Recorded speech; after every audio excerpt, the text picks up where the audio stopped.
Ghostwriter. Chapter 1. Simon Skull. Josh steps into the bookstore and out of the pouring rain.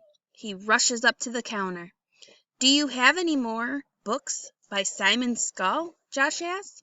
The young man behind the counter sneers. "Skull?" he says. "Why would you want to read that garbage?"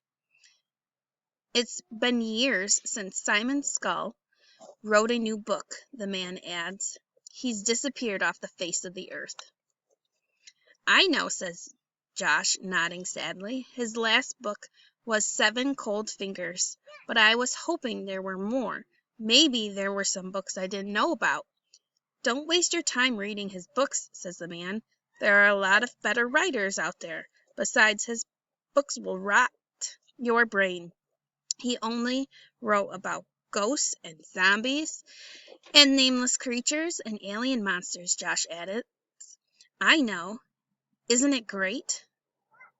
"Are you sure there aren't any more?" Lightning flashes through the window. The door opens. A woman stands in the doorway. She has long, dark hair. She wears a long coat over her clothes. "Excuse me," says the woman. "Do you sell blank books?" The bookseller looks down at the counter. "No, sorry," he says. "No blank books." The woman stares hard at the bookseller. "Are there any other bookstores on this street?" she asks. "They must be warned." "Warned?" asks the bookseller.